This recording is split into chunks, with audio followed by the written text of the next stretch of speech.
মানে 17 ছেপ্টেম্বৰৰ পৰা আৰম্ভ কৰি 2 অক্টোবৰলৈকে আমি সেৱা পক্ষে হিচাপে পালন কৰি আহিছোঁ। এই বছৰো বিশেষভাৱে আমি অহা 21 তাৰিখৰ পৰা অহা 25 তাৰিখৰ ভিতৰত নমো ইউৱা ৰাণ বুলি আমি এটা কথা জানো যে বৰ্তমান ভাৰতৰ ইণ্টাৰনেল চিকিউৰিটি ক্ষেত্ৰত ড্ৰাগছ বা মাদক দ্ৰব্য এটা যুৱ সমাজৰ মাজত বিৰূপ প্ৰভাৱ পেলাইছে। ইয়াৰ এক প্ৰতিকাৰ হিচাপে আমি যুৱ সমাজৰ মাজত যাতে এটা আলোড়নৰ সৃষ্টি কৰিব পাৰোঁ বা ড্ৰাগছৰ বিৰুদ্ধে মাদক দ্ৰব্যৰ বিৰুদ্ধে যাতে আমি এটা আন্দোলন গঢ়ি তুলিব পাৰোঁ, চ' আমি সেৱা পক্ষৰ মাজত ভাৰতীয় জনতা যুৱ মৰ্চা সমগ্ৰ দেশতে ৭৫টা স্থানত আমি নমো ইউৱা ৰাণ মানে মাৰাথন দৌৰৰ আমি প্ৰতিযোগিতা আয়োজন কৰিব বিচাৰিছোঁ। প্ৰায় সমগ্ৰ দেশত ৭৫টা স্থানত প্ৰায় 10 লাখতকৈ অধিক যুৱ সমাজক একত্ৰিত কৰি আমি এই নমো ইউৱা ৰাণটো আয়োজন কৰিম। অহা 25 তাৰিখে গুৱাহাটীত প্ৰায় 5,000 যুৱক যুৱতীৰে এই অনুষ্ঠানটো আমি আয়োজন কৰাৰ কাৰণে মানস কৰিছোঁ। গুৱাহাটীত 25 তাৰিখে আমি কেন্দ্ৰীয়ভাৱে এই অনুষ্ঠানটো আয়োজন কৰিম।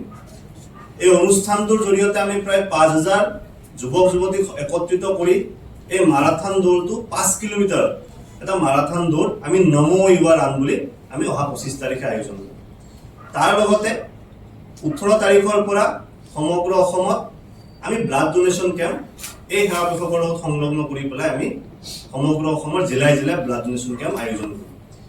যিহেতু এই বিষয়টো যুৱ প্ৰজন্ম কেন্দ্ৰিক বা যুৱ প্ৰজন্মৰ লগত জড়িত বিষয় এটা আৰু সঠিক পথত যুৱ প্ৰজন্মক লৈ যাবৰ কাৰণে ভাৰতীয় জনতা যুৱ মৰ্চা হিচাপে আমি দায়বদ্ধতা আমি সংগঠন হিচাপে কৰিব লাগে। সেইকাৰণে যদিও আমি কেন্দ্ৰৰ ফালৰ পৰা এটা স্থানত কৰাৰ আমাৰ আহ্বান আছিল, কিন্তু আমি প্ৰায় BTCৰ 5খন জিলাক এতিয়া আমি বাদ দি বাকী জিলাকেইখনত জিলা কেন্দ্ৰত 21ৰ পৰা 25 তাৰিখৰ ভিতৰত প্ৰত্যেকখন জিলাত 1000ৰ পৰা 1500 যুৱক যুৱতীৰ সংলগ্ন কৰি জিলাই জিলাই এই মাৰাথন দৌৰটো আমি আয়োজন কৰিম। কিন্তু কেন্দ্ৰীয়ভাৱে অহা 25 তাৰিখে আমি এই মাৰাথন দৌৰটো গুৱাহাটীত 5,000 যুৱক যুৱতীক সংলগ্ন কৰি পেলাই এই অনুষ্ঠানটো আয়োজন কৰাৰ কাৰণে মানস কৰিছোঁ। এই অনুষ্ঠানটোত অসমৰ সমগ্ৰ যুৱ সমাজক আমি আহ্বান কৰোঁ যে যিহেতু বৰ্তমানৰ পৰিৱৰ্তিত এক প্ৰেক্ষাপটত মাদক দ্ৰব্যই যুৱ সমাজৰ গতিশীল যিটো ধাৰা আছে ধাৰাটোৰ ক্ষেত্ৰত এটা বাধা স্বৰূপ হৈ পৰিছে। গতিকে মাদক দ্ৰব্যৰ বিৰুদ্ধে কেৱল ৰাজনৈতিক বা সামাজিক সংগঠন নহয়, সকলো স্তৰৰ যুৱ প্ৰজন্ম ওলাই আহিব লাগে আৰু যুৱ সমাজক সঠিক পথত গতি কৰোৱাৰ কাৰণে মাদক দ্ৰব্যৰ বিৰুদ্ধে আমি যে আন্দোলন হিচাপে ইয়াক আৰম্ভ কৰাৰ চেষ্টা কৰিছোঁ, এই আন্দোলনত সকলোৱে সমভাগী হ'ব লাগে। অহা 25 তাৰিখে 5:30 মানে 5:30 ৰাতিপুৱা আমি সকলোৱে ৰিপৰ্টিং সময় ৰাখিছোঁ আৰু 6:30 বজাৰ পৰা আমি মাৰাথন দৌৰটো আৰম্ভ কৰিম। সদ্যহতে এতিয়ালৈকে আমি খানাপাৰাৰ পৰা 6 মাইল ব্ৰিজৰ তলেৰে পশু চিকিৎসা মহাবিদ্যালয়ৰ সন্মুখভাগ হৈ আমি প্ৰায় 5 কিলোমিটাৰ এটা ৰুট এতিয়ালৈকে আমি ফাইনেল কৰিছোঁ।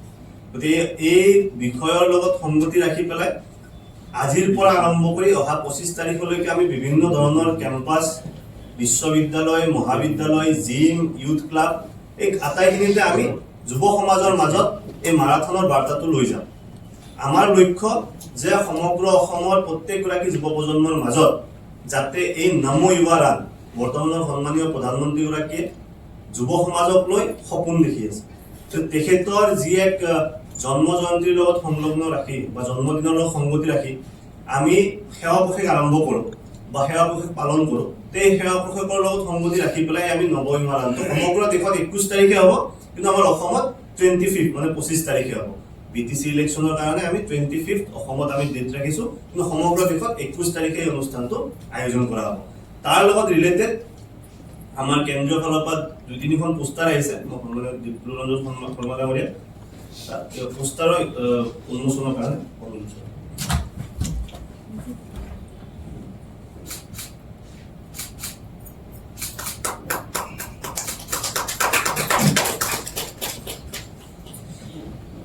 আজি সংবাদমেলৰ মূল বিষয় আমাৰ নমো ইউৱা ৰাণে আছিল।